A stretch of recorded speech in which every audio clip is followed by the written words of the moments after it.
Hello everybody and welcome back to NCAA 2004, and we have another update in the top rankings of things, as Oregon State, who was ranked number 4, drops to 18th after losing to Cal at home. They lose to Cal. They get trounced. What happened?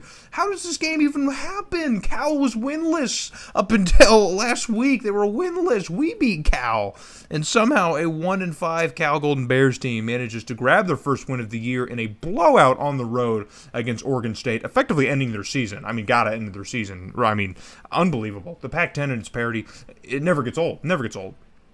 But that's going to bring us into our game against the Notre Dame Fighting Irish, who are on a 10-game win streak heading into this game. We are, of course, carrying a 28-game win streak, which we were trying to break our own record. But we were traveling all the way up to South Bend to try and extend that win streak against these Fighting Irish, who have been one of the better teams. Of course, obviously, we already know they've been one of the better teams in this series up to this point. They didn't start off that way. I think the first few seasons of the Sim, they were kind of struggling. But since like year 4 or 5, they've just been a perennial contender like every single year. So, and we've played them a few times. We've definitely played Notre Dame a couple of times.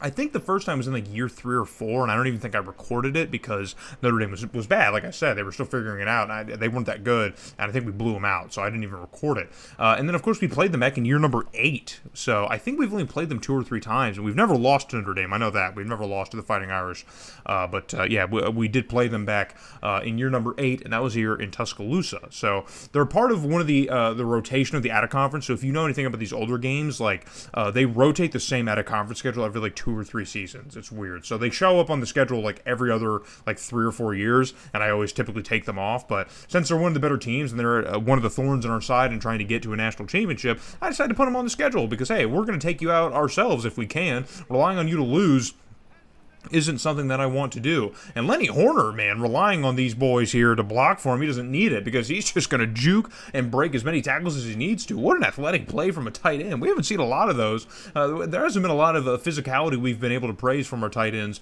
over the years anyway, but this is one of my favorite tight end plays that we've had at the helm here since we've taken over Alabama. That's just a great play. Good physical play here. So a couple plays later on 2nd and 6 here, Gates is going to drop back to pass here. A very clean pocket, a home run shot of a ball here. It's going to be caught somehow. I have absolutely zero idea how that pass was caught. Zero idea. Someone rolled the tape back because I have no idea how that pass was even remotely caught. But somehow it was, and it was Cliff Herman who caught it. If you can believe it, Cliff Herman made a catch here, and he does have a touchdown. I think he got one in the Georgia game. So that's touchdown number 2 for Cliff Herman, who I've been looking to see a lot more from, but maybe we're still a year or so off from that fully happening, but who knows? Maybe.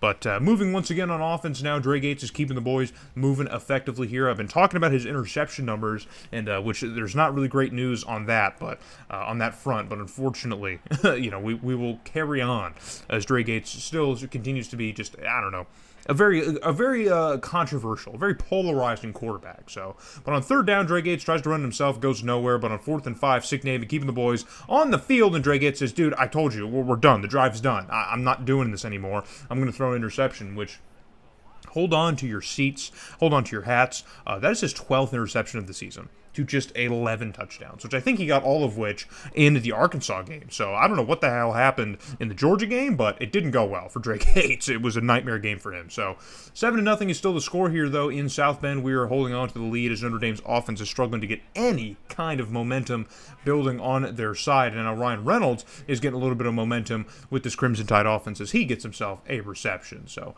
1st and 10 now, and Dre Gates back to pass here, and he's going to throw this one all the way down the sideline, and Dre Gates, and Ryan Reynolds is toe dragging, and he's going to stay in bounds, and that's going to be good to go. So that's going to give us a goal-to-go situation. Now 2nd and goal from the 9-yard line of Notre Dame, and Gates going to throw for it again, and that pass is completed, and it looks like it was Cliff Herman once again, and he was brought out of the end zone, but they're going to say that the ball broke the plane here when he made the catch. So I don't know how review would have worked back then anyway, if it would have even got a conclusive enough call, but they're going to say touchdown, so we'll go with it. So 14-0 is the score, and now in the ensuing kickoff, giving this one back to Notre Dame, and it's going to be a fumble. The ball is fumbled. It's going to be a scoop and score. Now we got a defensive touchdown here, a special teams touchdown, as our defense comes through big. Kendrick Solomon, the backup safety here, free safety for our defense, manages to get the scoop and score and gets himself a touchdown here. And now 21-0 is the score quickly here in the first half against Notre Dame. And this is giving flashbacks to that game we played against Virginia Tech a couple seasons ago. Remember when Virginia Tech was ranked number 1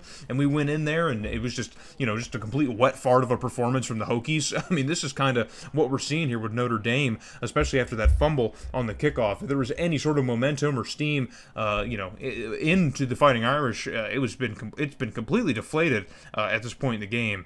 Especially considering the fumble. But they're going to go for a fake field goal on a 4th and 2 instead of just taking the 3 points that they desperately need. And surprise, surprise, they don't get it. So we're now up to like a fake field goal of video for some reason. I don't know why it's happening so much in year number 12. Maybe because the sim's been going on for so long, the file is so old, things are just getting wacky. Things are starting to break down, it's just getting wacky. But, yeah, I guess so. I don't know. But nothing happens for Notre Dame here, and the score is going to remain what it is. But in the second half, we are finally going to start building some of that momentum back our way once again, as Notre Dame's offense is just non-existent. It's just not there.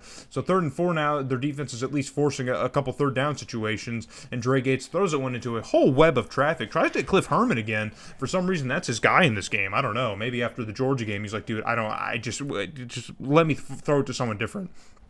The defense had everyone else figured out. So, but we bring out Dave Dennis on 4th down to try and nail home a field goal, and he does just that. So 24-0 is now the score here in South Bend, as the number 2 ranked Fighting Irish have absolutely done nothing of note in the entirety of this game. But another punt is going to happen for Notre Dame. But if I'm showing you the punt, that means that there's some wackiness to be talked about. And Joshua Bowen's going to fumble the football on the punt return. What is happening? I mentioned it in the last Alabama video and in the Raiders videos. There's a channel-wide epidemic of special teams turnovers. What is happening? Do we need to start putting receivers there and get cornerbacks out of there? I don't know what's going to fix it. I really don't know what's going to fix it or change it, but it's starting to get really frustrating.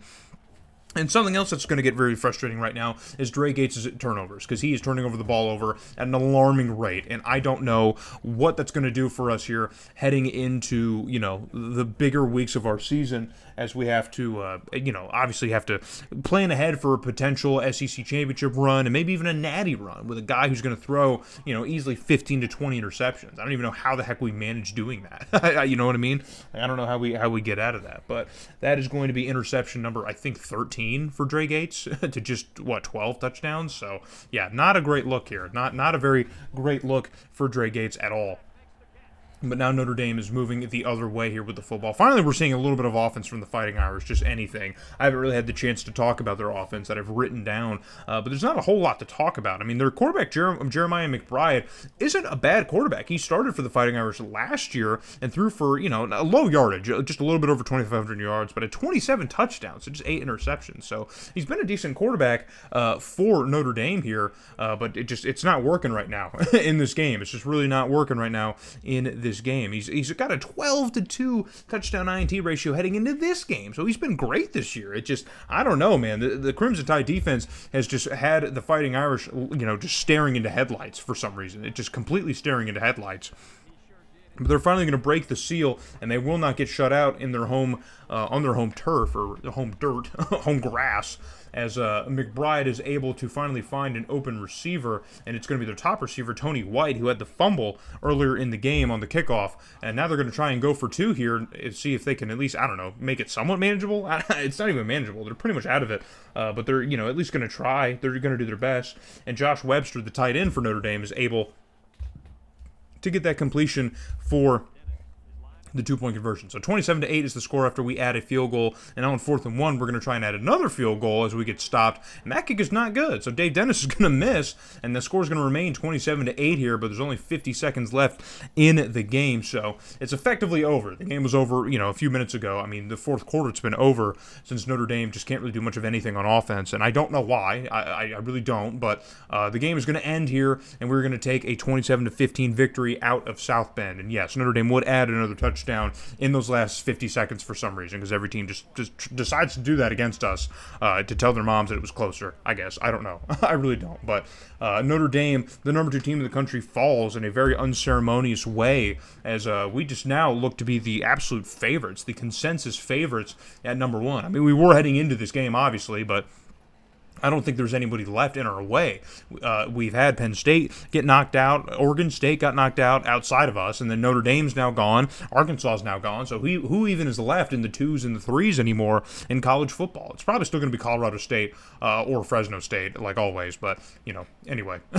Moving ahead, looking at the stats here. This is a weird game, man. I think Notre Dame ended up outgaining us in a lot of areas. We didn't convert a single third down in this game. Dre Gates with like his 2 or 3 interceptions. I mean, dude, what are we doing? I mean, it wasn't an impressive game. So we win. They don't ask how, they just ask how many. So the win streak's alive. We're still moving forward. I think our schedule's only going to get easier. Tennessee's not very good this year, so we probably won't even watch that game. And there's a chance that we won't even see another game this season because the SEC is just bad.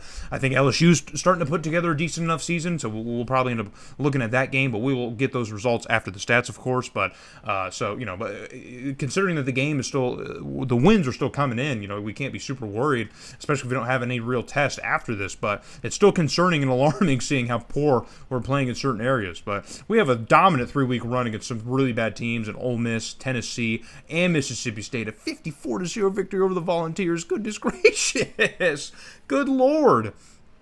Mississippi State once again holding on to a single win heading into that game like always. But LSU is actually putting together a decent enough year here. They've won a couple games and have gotten themselves ranked into the top 25. So we're going to watch this game because I want to watch another game in year number 12 before we get into, the Bowls season and all that stuff. So we're going to watch this game against LSU. It's on the road in Baton Rouge, so it should be a fun road victory. We haven't watched LSU in a few years, so hope to see you guys back when we play the LSU Tigers. Try to stay alive.